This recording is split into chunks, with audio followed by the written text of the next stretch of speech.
nos hace libre. En línea con Enrique Fernández.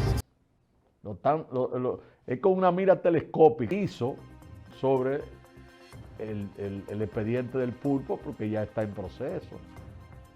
Es un abuso tener una gente presa después que está el expediente, porque ¿para dónde va ese señor?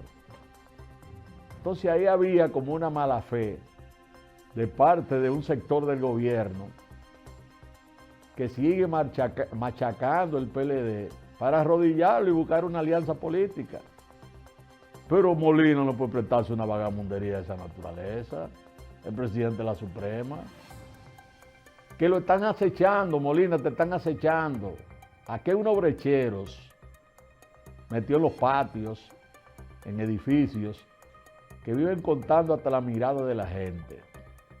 Y no es bueno que se dañe lo que se ha hecho. Hasta ahora él ha hecho un buen trabajo, ha sido discreto, pero hay facturas que se pagan. Es lo mismo cuando usted va a un Ventorrina, señores, con Enrique Fernández a nivel nacional e internacional en vivo por todas las redes sociales. Bueno, pues una presentación del Banco de Reservas, el banco de todos los dominicanos. Educación dice que faltan unos 12,000 maestros para el próximo año escolar. Esto es insólito. Con un presupuesto como tiene educación, no es para que el juego del octavo inning falten 12,000 maestros. Entonces eso quiere decir que la política locada que hizo Danilo Medina de construcciones de escuelas, que todavía hay sitios y escuelas que están cerradas porque no hay gente, fue un desastre. No se invirtió en educación, que era lo primero que debió hacerse. Y Leonel Fernández lo dijo en su momento, de que el problema de educación no era el dinero, era optimizar los recursos y preparar los profesores del futuro. Inclusive se llegó a decir que iban a venir profesores de Cuba a ayudar a los dominicanos. Aquí hicieron una huelga porque nadie quiere, es una mafia tan grande que hay en educación, que impidieron eso. Furcal, creo, para mí, ha sido el funcionario más deficiente que se ha nombrado en la historia de educación. Y busquen los nombres. Yo pensé que era Navarro, pero no es así. Navarro parece que hizo un buen trabajo. Pero Furcal, ay Furcal, Dios mío, ¿qué fue lo que tú hiciste en educación? ¿Qué lío dejaste ahí? ¿Qué problema le creaste al pobre presidente de la República, Luis Abinader, que confió en ti? Ahora él se queja que en los medios de comunicación no lo defienden. Pero ¿cómo te van a defender, Furcal, si tú no recibías a nadie? Tú tenías 2 perros bulldog ahí en el ascensor para que los periodistas no subieran. Tú no dabas declaraciones. Tú pensabas que tú eras el juez del Olimpo que estaba ahí. Te creíste Gorbachov, te creíste, qué sé yo, Putin. Bueno, pues ahí está el problema. ¿Quién te va a defender? Que te defiendan los medios de comunicación, que se ganaron todos los millones del mundo en un fracasado año escolar, donde pusieron en cadena todos los canales, pagándole millones y millones de pesos. La gente no aprendió nada. Tanto así que pasaron a todo el mundo. Hasta una muda que yo conozco la pasaron de curso. Imagínense ustedes. Porque fue un fracaso. En medio de la pandemia, eso fracasó. Aprovecharon algunos, ¿verdad? Bien, porque no todo. Pero en términos generales, ¿quién se iba a sentar en Gualey o en Chupita y que cogió una clase por un canal de televisión? Nadie. Nadie. Lo que hacían eran algunos padres que se sentaban y anotaban una mascota y después se la daban al niño. Esto fue lo que dijeron hoy. Y déjeme decirle que había muchos segmentos de esas transmisiones que yo la vi muy bien estructurado y muy bueno, pero el país no estaba preparado para ese tipo de cosas. Entonces ahora le salen a uno con que faltan unos 12,000 maestros para este año escolar. Entonces es un fracaso el año escolar de ahora. Señores, en línea con Enrique Fernández a nivel nacional e internacional. Con Enrique Fernández, una presentación del Banco de Reservas, el banco de todos los dominicanos. Dari Javier Cuevas está conmigo hoy. El historial académico de Dari no se puede decir, pues es tan amplio, un hombre de mucho conocimiento, pero brilló mucho cuando fue intendente, ¿verdad?, en una institución del Estado. Y vamos a conversar con él de temas económicos, precisamente porque Dari es uno de los economistas de mayor proyección que tiene la República Dominicana, con una visión internacional, global de toda la economía a nivel mundial. Bueno, Dari, vi que el Banco Central de la República Dominicana aumentó la tasa de interés a más de un 8%, creo. Creo que vi así, porque no estoy muy seguro, pero la aumentaron. ¿Cuál es el afán de esta carrera que tiene la economía de América Latina, del Banco Central, de seguir aumentando la tasa? ¿Eso beneficia o no a la economía dominicana? Al cheleo, por ejemplo. Bueno, Enrique, saludo. Gracias por tenerme en tu programa de nuevo. Y debo decirte que, por ejemplo, todos los bancos centrales del mundo utilizan los mecanismos que se llaman política monetaria. Y dentro de ellos tienen una tasa de referencia para la inflación. Es decir, dice, mira, la inflación proyectada para final de año sería entre 3.5 o 4, más o menos ese es el rango. Entonces eso se llama meta de inflación. Entonces, si la inflación supera esa meta, entonces sencillamente la política monetaria no está siendo efectiva, porque no está logrando el objetivo de mantener la inflación en eso. Los bancos centrales, en el afán de cumplir con esa meta, y viendo este proceso inflacionario a escala global y particular, entonces tratan de forzar con esos instrumentos monetarios. Entonces tienen lo que se llama la tasa de política monetaria, en el cual el Banco Central lo que hace es que aquellos fondos que el Banco Central, los bancos depositan en el Banco Central, digamos en la noche, para un periodo de un día para otro, se llama tasa overnight, sobre la noche. Entonces, los bancos retiran ese dinero, retiran la posibilidad de llevarlo a la economía con el objetivo de que la economía baje su ritmo dinámico. Y con ello, tratar de que la inflación baje. Pero si tú te das cuenta, un rango de 3.5 a 4 y la inflación se te mete a 9.48, como el caso del mes de julio, ¿qué está diciendo? Que la inflación está duplicando lo que es la meta de inflación. Entonces la efectividad de la política monetaria se diluye, y entonces los bancos centrales... Entonces el banco ahí tiene una contradicción, porque ellos te venden la idea de que la economía va viento en popa, sin embargo las medidas que toman dicen lo contrario. Exacto, entonces al no tener esa efectividad tiene que insistir, pero por el otro lado, y ahí la parte negativa, porque eso tiene su ventaja y su desventaja. La desventaja es que encarece, hay un efecto en el sistema bancario, porque entonces tú vas a buscar un préstamo para una casa, para un vehículo de consumo, y los bancos se ven forzados a tener que colocar tasas más elevadas.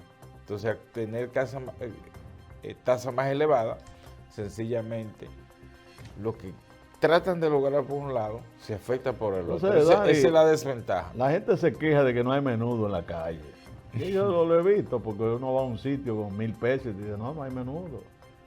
¿Qué es lo que pasa con el menudo? Eso tiene que ver con las mismas restricciones que tiene sí, bueno, en banco, parte sí, los bancos. Los bancos centrales se preocupan por eso, pero mira, el tema de la inflación es como una cruz pesada de hierro que llevan en la espalda los bancos centrales. Y cuando tú oyes que la economía está bien, la economía no está bien, mientras haya tasa de inflación elevada, la economía no está bien, porque si tú tienes tasa de inflación por las nubes, entonces tú no puedes decir que la economía anda bien, porque la otra parte, que es el crecimiento de la economía, el crecimiento de la economía se da en una esfera, no incluye a la mayoría de la población para beneficiarse, pero en la inflación sí. Sí, pero la gente, ¿cómo se da cuenta? Porque una cosa es lo que se pinta, pero la gente tiene otro tipo de interpretación porque no entiende el tecnicismo, lo que hablan los economistas, que hablan los bancos. Aquí lo que se ve es que tú dices, bueno, yo acostumbro a ir, por ejemplo, a beberme una cerveza a La Venganza, había mucha gente, pero ahora no va gente. Entonces ahí tú dices, pero ¿qué es lo que está pasando con la economía? Eso mismo. Entonces, la mejor forma de interpretarlo tú siempre la has tenido. Tú dices, cuando yo veo que la cartera mía no funciona, entonces la economía no está bien. Y eso mismo ocurre para la población, mía está delullida, para el dominicano de a pie. De estar ahí atrás. Porque Alándola y no sale no nada. entra nada. Sí. No entra nada porque que la verdad es que la situación es difícil. Ahora, ¿qué es lo que ha jodido la economía de este país? Bueno, de que aquí hay una presión fiscal muy bajita. Entonces los gobiernos han tenido que endeudarse hasta el tuétano. Y a mí me llamó la atención. Eso, los resultados van a hablar solos. Entonces comenzó el gobierno a desnaturalizar las cifras y los logros alcanzados. Entonces hay un problema. En términos de cifras, cuando la población, como tú dijiste ahorita, no percibe ese bienestar, entonces la población interpreta que le están hablando mentira. Entonces al hablar mentira comienza un rechazo. Ahora, ¿qué ocurre con todo este panorama? Bueno, el gobierno se concentró mucho en desacreditar las gestiones anteriores. Pero debió copiar de Hipólito, que fracasó económicamente porque desacreditó el primer gobierno de Lionel. Exacto. Sin embargo, cuando necesitaba colocar unos bonos, el punto de referencia fue el gobierno del 96-2000. Correcto. Entonces, tú no creas imagen y credibilidad a partir del descrédito, sino de los hechos. Entonces, el gobierno se concentró mucho en eso. Cuando se vino a ver, el gobierno lo que está haciendo es lo mismo. ¿Con qué se estrenó el gobierno a los 2 meses de estar en el poder? Con la primera emisión de bonos de 3.800 millones. ¿Y qué era lo que hacía el gobierno anterior? Emitir con frecuencia bonos soberanos en los mercados internacionales. Entonces, estaba haciendo lo mismo. La política económica que aplica el gobierno es la misma línea del gobierno anterior. Entonces, criticar cuando no llegaron y haciendo lo mismo cuando llegan. Así no se logra ningún beneficio, ni político, ni mucho menos de credibilidad de la información económica. Regresamos, señores, en breve con más informaciones, una entrevista exclusiva con Dari Javier Cuevas, dirigente político, económico. Seguimos en línea con Enrique Fernández, conversando con el licenciado Dari Javier Cuevas. Bueno, mi amigo Dari, perspectivas, ya estamos en septiembre, ¿no? ¿Qué es lo que le espera al país en los próximos meses a nivel económico? Enrique, tú reconoces lo que es el círculo vicioso, da vuelta alrededor de una misma cosa. Sí. El gobierno ha caído en un círculo vicioso. La ley del embudo. Exacto. Ha caído y se comienza a desesperarse. Sí, sí. Cuando los gobiernos llegan a la mitad de su periodo y ven que no pueden mostrar resultados holgados, hacen 2 cosas: tomar muchas medidas a lo loco, o sea, desordenada, y hacer mediciones de encuesta de que la preferencia, que el público acepte el gobierno. Yo me acuerdo a Danilo Medina, especialista en eso. Entonces, comienzan a traer unas denominadas firmas con unos nombres raros, de Perú, de nada te la traen de Japón. Entonces, de Ucrania vendrá uno. Exacto. Entonces, el gobierno va a seguir nadando en eso y en vez de lograr aceptación, entonces pierde credibilidad y las cifras económicas en consecuencia pierden credibilidad. La inflación seguirá a los ritmos que se ha mantenido en los últimos meses. Hablaríamos de una inflación que vendría reduciéndose, o mejor dicho, estabilizándose a mediados del próximo año. Porque no vayan a pensar que lo que se procura es que si tú comprabas un producto hoy a un precio alto, mañana lo va a poder comprar más bajo. Es que el esfuerzo es para que no suba más de ese punto que se está hecho. La economía, ya proyectada a crecer alrededor de un 5.2%, es el mismo comportamiento que ha traído la economía dominicana en los últimos 40 años. O sea, no le está agregando un valor adicional, sino si se logra, ojalá, si se logra, entonces la economía lo que está girando alrededor de lo que ha sido su patrón de comportamiento.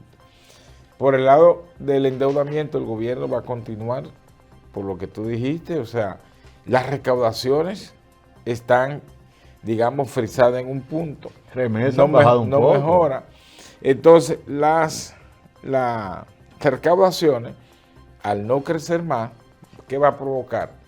Que haya más endeudamiento público. El gobierno va a seguir aumentando el endeudamiento público. En lo que resta de año, al gobierno le queda mínimo una emisión de bonos soberanos en los mercados internacionales.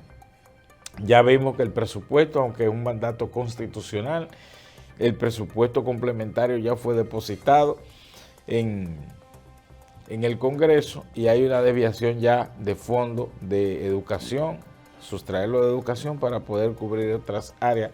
Eso es como resolver los problemas. ¿Se puede hacer eso? Sí, la Constitución lo permite. La ley, porque la ley del 4%, no, bueno, no sé cómo. La Constitución permite que a mediados de año el gobierno puede reintroducir, eso es lo que se llama presupuesto complementario, al Congreso. Tiene el Congreso que aprobarlo. Eso es uno de los beneficios que trae la Constitución del 2010. Antes no se podía hacer así, se hacía manual. Okay. Entonces, el gobierno lo que está tratando de resolver el problema de la siguiente manera. Los problemas económicos se resuelven con políticas económicas. Y el gobierno lo que está haciendo es remedio casero. Ay, Una especie de remedio casero para resolver los problemas económicos. Me acuerdo de un brujo llamado Valerio, que daba unas cosas para el estómago y mataba a la gente. Esto te va a sanar. Así no se logran objetivos macroeconómicos. Mire, entonces, el gobierno, por hay eso una pregunta, yo digo, está en un círculo vicioso. Hay una pregunta clave en esta situación. ¿Por qué el peso dominicano está tan fuerte ahora mismo en el país, con referencia del dólar, que está cancaneando a nivel mundial?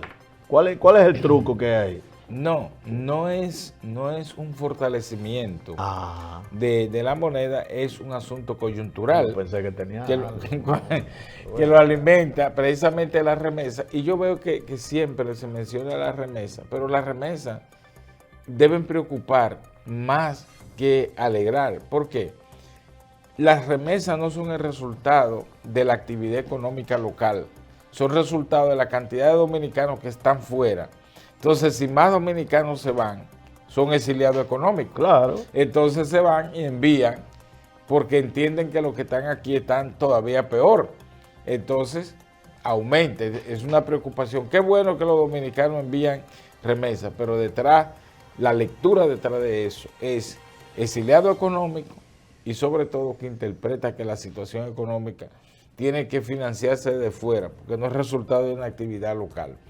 Entonces, esos elementos sobre la mesa te pone a pensar hasta dónde realmente la calidad de vida del dominicano ha aumentado. No, se ha deteriorado. Eso es lo que sucede. ¿Qué puede pasar, Dari, en esta situación, este contexto, donde tenemos un presidente que, bueno, le ha metido en la cabeza de que él puede reelegirse? Nadie se lo prohíbe, ahora hay que ver si lo van a elegir. Pero conociendo uno la actividad política, la reelección sale en cara. No importa que tú seas buen gobierno o malo, sale en cara porque tú tienes que pagar doble. Para tú convencerme a mí de mis bondades, de tus bondades, tienes que pagarme mucho.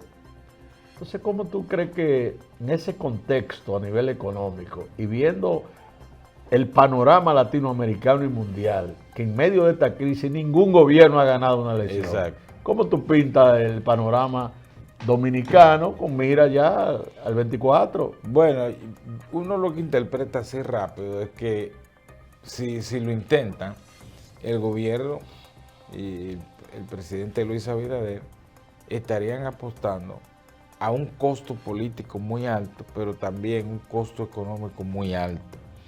Porque aún utilizando los fondos públicos, eso no te garantiza una reelección.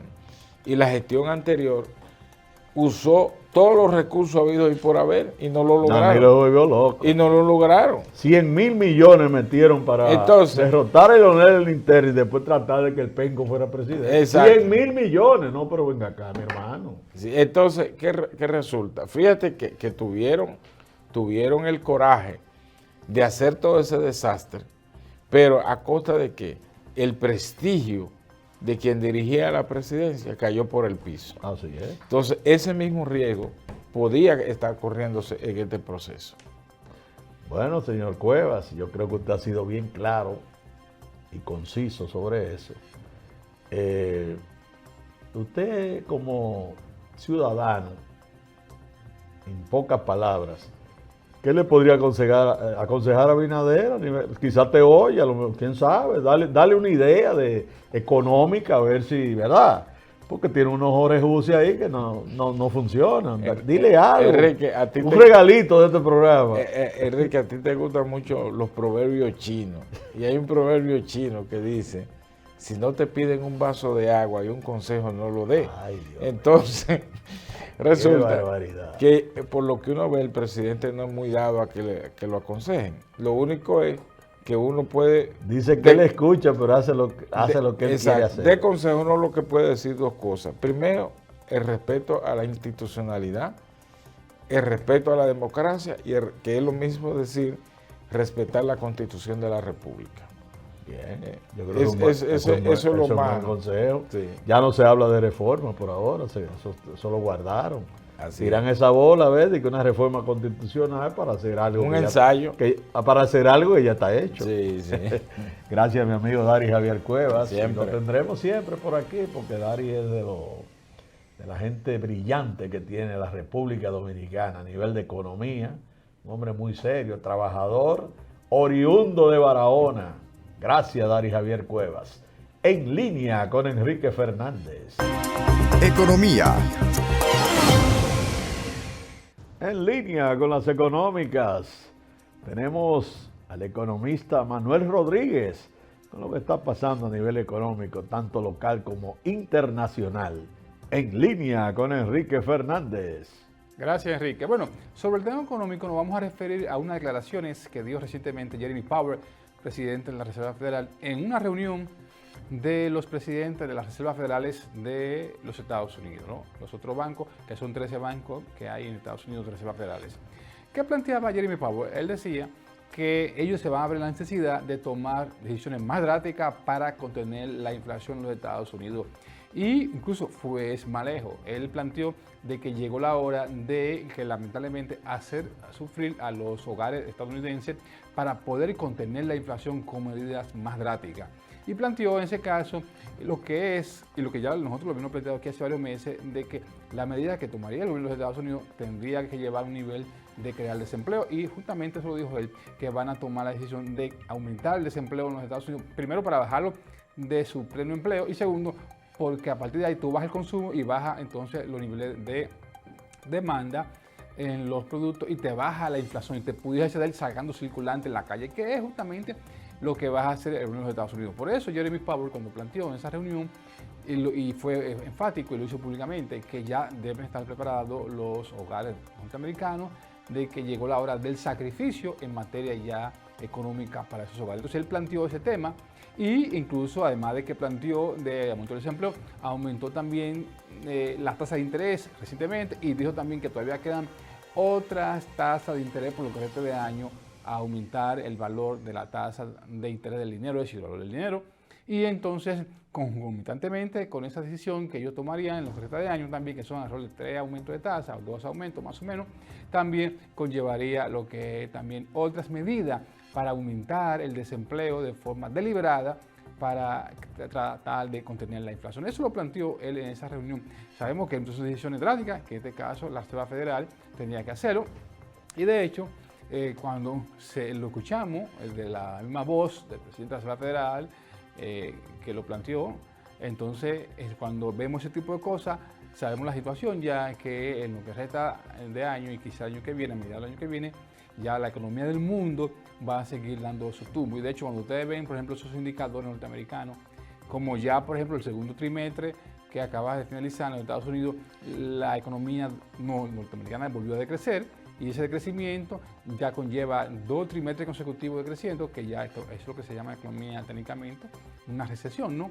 Y entonces él fue más lejos, el temor de él, y eso lo planteaba él ahí, de que se pudiese dar una estanflación, niveles altos de inflación con crecimiento disminuido o crecimiento negativo en la economía norteamericana. Y por eso él planteaba la idea de que llegó la hora entonces de tomar decisiones más drásticas para evitar una estanflación, porque una estanflación es mucho más peor que una recesión, que aunque depende una de la otra, pero sería mucho más peor y por lo tanto pudiese afectar más los bolsillos de los norteamericanos. Por eso él se fue más radical y planteó ya la idea de sacrificar a los hogares norteamericanos con medidas más drásticas para evitar la estanflación. Vamos a una pausa y regresamos en breve. Entonces, siguiendo con el tema que hicimos previo a la pausa, entonces le decía que esa decisión se va a sentir en el país, primero porque si se aumenta el desempleo, entonces las remesas van a disminuir en el país y eso entonces va a afectar lo que es la entrada de divisas por remesa. Ustedes saben que la remesa en la etapa post pandemia ha sido el caballo de Troya, o el caballo más bien fuerte de la economía dominicana, porque esas remesas han permitido que ingresen al país dólares que el turismo había dejado. Ya ahora el turismo en la recuperación, entonces le ha permitido también ya al Estado Dominicano tener esa cantidad de dólares contantes ahí, primero la recuperación del turismo y segundo el envío de la remesa. Pero cuando estuvo el turismo en capa caída, aquí estuvo cerrada la economía desde el punto de vista del turismo, entonces la remesa tuvieron gran soporte y fue el soporte principal, es el caballo de batalla, como yo dije. Entonces, por lo tanto, esa decisión ya de la Reserva Federal pudiese impactar en el envío de remesa y entonces pudiese afectar la economía dominicana. Entonces, por otro lado, el presidente de los Estados Unidos, Joe Biden, decidió el pasado jueves firmar la orden de lo que sería la liberalización más bien de los préstamos hasta 10,000 o 20,000 dólares que tengan estudiantes norteamericanos. Vamos a decir al país, ¿qué significa eso? Miren, en Estados Unidos los estudiantes que van a las universidades tienen que endeudarse y muchas veces se endeudan a un nivel enorme hasta el punto que todavía 20 o 30 años después de haber estudiado siguen debiendo dinero al norteamericano, al fisco norteamericano, al Estado norteamericano. Entonces, ¿qué pasa? Él firmó esa orden donde va a liberar entre 10,000 a 20,000 dólares de deuda que tengan muchos estudiantes, prácticamente los estudiantes norteamericanos, porque es muy difícil que usted encuentre un estudiante norteamericano que haya estudiado en las universidades y no se haya endeudado. Todos se endeudan. Entonces, es un gran problema y de hecho, el gran problema que tienen los jóvenes en los Estados Unidos después que se hace profesional es que tienen que tener una parte de su salario a pago de esa deuda. Ya ahora se libera entre 10 y 20,000 dólares. Pero bien, ¿qué significa ese monto? Ustedes dicen, pero es que eso es muy poco. Lo que pasa es que estamos hablando del monto del capital y del capital es que te genera el mayor nivel de presión porque ese capital tú pagas intereses. Entonces, como tú vas desmontando gradualmente esa deuda, van corriendo los intereses y hace que te pueda llevar, por ejemplo, que tengo una idea, una carrera que te cuesta 60,000 dólares en los Estados Unidos, tú la haces en 4 años, esa deuda puede llegar casi a 300,000 dólares. O 280,000 dólares. Fíjense, de 50,000 te puede llegar a 300,000 dólares. Entonces, ¿qué pasa? Si tú desmontas el capital, entonces ya tú vas pagando más al paso y te hace menos presión los intereses, porque esos intereses son en proporción al capital, ¿no? Y son prorrateados. Entonces, todo ese tipo de cosas, evidentemente, presiona los ingresos de los jóvenes, porque un joven cuando termina la universidad, lo que hace es que decide trabajar y al mismo tiempo decide formar familia, hogar. Entonces hay un nivel de gasto ya en su hogar. Entonces, si encima de eso él dispone de un recurso para pagar deuda, entonces le afecta a sus ingresos. Y ustedes saben que los jóvenes, por lo general, cuando empiezan a trabajar, no solamente aquí, en toda parte del mundo, siempre empiezan con un salario base, un salario que no es el que está el promedio, pero ellos por la capacidad de insertarse en el mercado laboral y tener la experiencia y experiencia acumulada, y más de Estados Unidos, que te pagan el salario en función del tiempo acumulado. Por ejemplo, un salario que usted empieza ganando $20 la hora, $30, al cabo de 5 años usted puede estar en 35, en $40, pero es el tiempo acumulado. Entonces, cuando usted es joven, usted necesita un salario bajo. Entonces, si encima de eso vemos que ese joven no tiene la capacidad de fuerza económicamente para sostener un buen hogar, porque tiene que dedicar una parte de esos recursos a la deuda estudiantil, entonces se dificulta.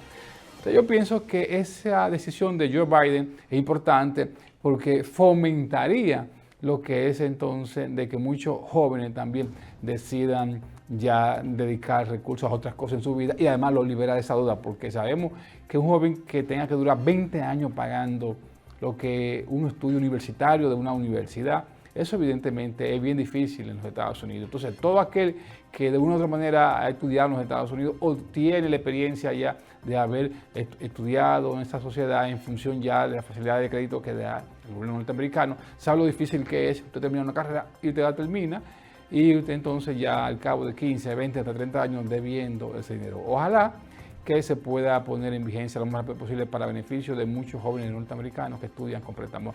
Lo dejo hasta aquí y vuelvo con Enrique. El dominicano. Para seguir apoyando el crecimiento de nuestro talento y de nuestra gente.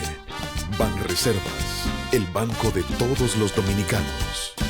La empresa Seaboard de capital corporativo recoge al mes un aproximado de 900 kilos de basura y desechos sólidos en la ribera del río Sama, evitando que un estimado de 70 toneladas de plásticos lleguen al mar Caribe.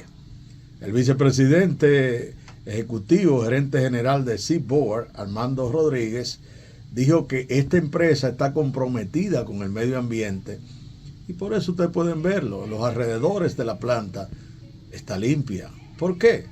Porque se están recogiendo, señores, 900 kilos de plásticos todos los meses.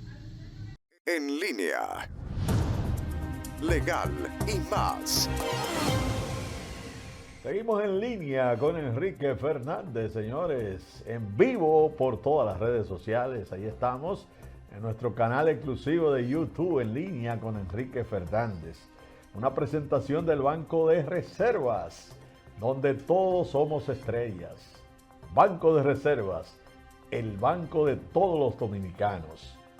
Bueno, pues entramos en la sección legal, doctor Fortuna. Hay muchos temas calientes, salido del sartén.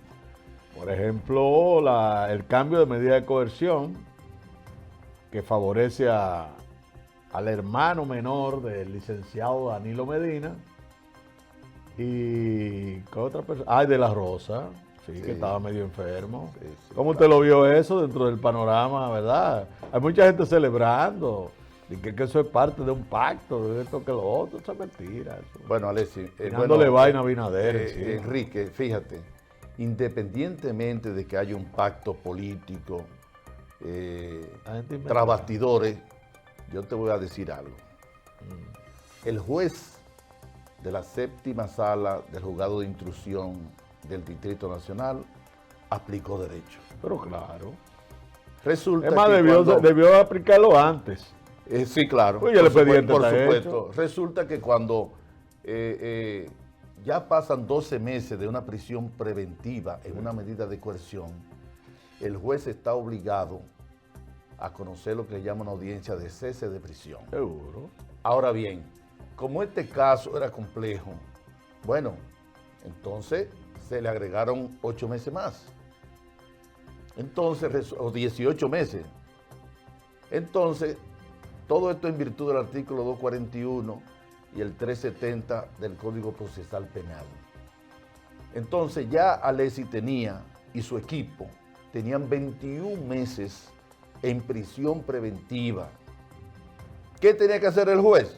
Precisamente ante una situación como esta, en la que el Ministerio Público fue que puso todas las tramas para que ese caso se extendiera a 21 meses. Bueno, ordenar el cambio de medida de coerción. Que no significa la exoneración. No, nada de eso. Ahí Para está- nada, para ahí nada. está la confusión. Entonces, yo lo que creo es, Enrique, que el juez se excedió, inclusive, en el cambio de la medida de coerción. ¿Por qué se excedió? Porque ¿cómo es posible que le ponga 60 millones de pesos en la modalidad de contrato de fianza a Alexis? A otro le puso 30 y a otro 20. Entonces, presentación periódica, pero una prisión domiciliaria en su casa con un grillete electrónico, que eso es lo más incómodo del mundo. Pero él lo va a comprar, Alexis. No importa que lo compre, es un En grillete Amazon. electrónico. Y mira, Ese- eso no tiene de comodidad nada, Enrique. El que él pidió tiene hasta una almohadita para no hacerle daño a la pantorrilla. Puede ser, Enrique, pero él, como quiera que sea, va a quedar preso en su casa. ¿Quién Claro va? que es diferente, por supuesto. Cuando tú lo compras, ¿quién monitorea ese grillete?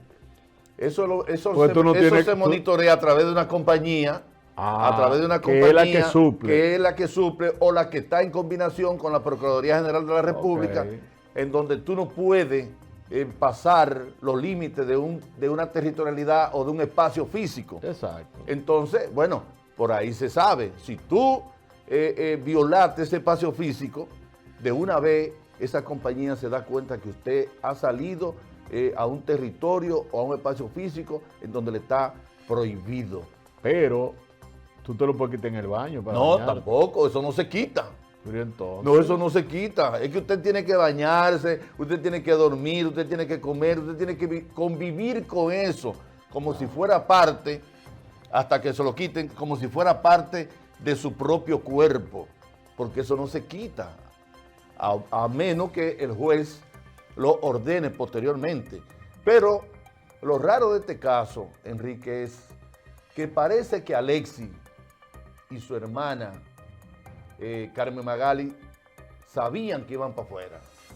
Porque cuando Alexis estaba haciendo uso de la palabra en su intervención, en su defensa, que decía que ellos no se van a ausentar ni se van a ir del país y que cada vez que sean citados ellos se presentarán a todas y cada una de las audiencias que se han citado, en ese mismo instante, él alegó, refiriéndose al Ministerio Público, a Camacho específicamente, director del PECA, que cuando una persona tenía el látigo, tenía que ser prudente en la aplicación del látigo, porque ese mismo látigo podía volverse hacia a la espalda de esa persona que está aplicando el látigo. En ese momento, sí, Camacho se para, claro, lo interrumpe, lo insultó. y entonces dice, me está amenazando, magistrado, y comienza a protestar. Claro. Pero resulta, Con su derecho. no, mientras él estuviera haciendo uso de la palabra en su defensa, él no podía interrumpir. Y por eso el juez le dijo, fiscal, usted no puede interrumpir en el momento que el imputado está haciendo el uso material de su defensa. Y él quiso seguir, y entonces de allá atrás le interrumpe. No, que me está amenazando. De allá atrás le dice entonces Carmen Magali, sí, y es una amenaza. Entonces aquella también sabía, rompió el límite. También, sí, rompió el pero límite. entonces Camacho tuvo que obedecer. Lo que veo, Camacho tuvo que obedecer al presidente de la audiencia y sentarse y tragarse eso. Entonces ahí fue cuando él arremetió. lo que veo es la prepotencia de la familia Medina. Ya Danilo está fuera del poder y no vuelve. Danilo no vuelve a ser presidente jamás en la vida. Entonces usted tiene que ser humilde. Usted tiene que demostrar con el silencio, si usted quiere, y demostrar en el momento dado su inocencia. Usted no puede estar desafiando a la autoridad que lo va a juzgar. ¿Por qué tendrá que ver en la cara a Camacho en el juicio de fondo? Así es. Bueno, Enrique, lo que pasa es también que él lo dijo, claro. Él tildó a la justicia de ineficiente, Alexis, Pero, ¿y qué? de mentirosa, pero oígase, de confabularse en contra de él y su familia. Inclusive llegó a decir ahí en ese momento del cese de prisión que lo que más le ha dolido a él es que vio a su hermana con unos grilletes, con una esposa puesta. Pero Y que fue- y- pero y le, que- y que le solicitó- ratificaron la condena a la hermana con eso. Sí, sí, claro, prisión domiciliaria. La medida de Y que coerción y los y que lo grilletes. más que le ha dolido es el grillete electrónico que tiene ella que no la deja dormir. ¿Entiendes? Eso es lo que más le ha dolido a él y que se pretenda decir cosas que él no ha hecho. Entonces, cuando usted dice del juez que sabían, es porque hay informaciones de que están pagando facturas. Bueno, fíjate, déjame decirte algo.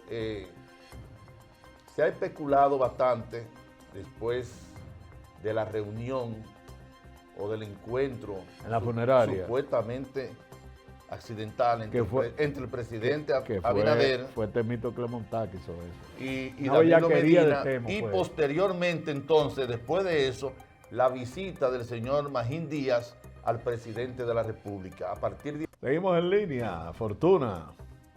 Una presentación del Banco de Reservas, el banco de todos los dominicanos. Bueno, pues, ¿qué sigue ahora, Fortuna, a nivel de investigación del Ministerio Público? Porque ahí han remeniado mucho la mata, tranquilo. Miriam Germán está observando Así es, Enrique. que Ahí. la papa está caliente. Sí, sí, fíjate, Enrique, hay una serie de casos que en los próximos días tendrán que salir a la luz pública. Bueno, ese caso de Donald Guerrero, por ejemplo. Por ejemplo, exactamente, en donde se estima y se han investigado más de 209 personas Oh, fresco. e instituciones de sociedades también, porque lo que se avecina, Enrique, es un gran escándalo mayúsculo con relación al tema de defraudación de dinero en contra del Estado Dominicano y en favor de unos cuantos solamente. Sí, porque lo que se está cuestionando es lo que parece que la Procuraduría de la República busca, son quién cobró los sobornos. Porque, es. por ejemplo, el Aeropuerto Internacional de las Américas, que está dentro de eso, de esa litis, todo el mundo sabe de que el gobierno hizo eso sin tener los terrenos. Esos terrenos eran de alguien. Sin ser propietario de los Exacto. terrenos. Entonces, Lo que pasa fue que el Estado lo que hizo fue que lo declaró de utilidad pública, pero no pagó. pero no pagó. No le pagó a los propietarios. Entonces, ¿qué pero lo- estamos hablando del año 1975. Exacto. ¿Qué es lo que se ha hecho? Que los abogados han estado trabajando y parece que llegaron a una negociación con el gobierno, especialmente un hijo de Milo Jiménez, el señor Locuar, y llegaron a acuerdos y el problema está en que desembolsaron unos dineros que no pasaron ni por la Contraloría General de la República, que ahí es que está el problema. Entonces, una gente cobraban ese dinero, pero bueno, en transición tú no puedes estar pagando 8,000 millones de pesos. ¿Cuál es la premura? Se cobraron su cuarto. Entonces la Procuraduría, el interés, me imagino yo, es demostrar que ahí hubo soborno, que hubo funcionarios que hubo que darle su cuarto para poder sacar esos cheques de ahí. Eso es lo que yo creo que va a pasar ahí. Mira, porque Enrique. los terrenos están ahí, ¿verdad, Fortuna? Oye, Enrique, déjame decirte algo. Yo entiendo que en el presente caso es normal que si una persona trata de buscar que le paguen un dinero a alguien, cobre la comisión. Sí. Un abogado, una oficina de abogados, que hay envueltas muchas oficinas de abogados. No, pero estamos hablando de muchos miles. Ya tú sabes, no, estamos hablando de 17,000 millones de pesos, Ahí que yo- no es una paja de coco, como decimos por ahí allá lo por el único que sur. falta es Valenzuela, el más serio de este país. Entonces resulta que esos pagos que tenían más de 25 y hasta 50 años que no se habían realizado por el Estado, resulta que esas personas tuvieron, los propietarios de esos terrenos que cobraron ese dinero, tuvieron que ceder una gran cantidad de ese dinero. Y ahí es donde se estila, como tú dices, El peaje. el peaje y que están envueltos una cantidad de funcionarios, dentro de ellos el señor Donald Guerrero Es el y ver- otros. Ese es el verdadero peaje sombra. Y otros, exactamente. Entonces, de Boris Karloff. lamentando también que ahí se estén mencionando personas que yo entiendo que son serias, Sí. que yo entiendo que no dan para eso. Entonces, bueno, hay que ver qué es lo que va a presentar el Ministerio Público dentro de unos días con respecto al caso Donald Guerrero. Señores, en línea con Enrique Fernández. Parte final, nos vemos la próxima semana.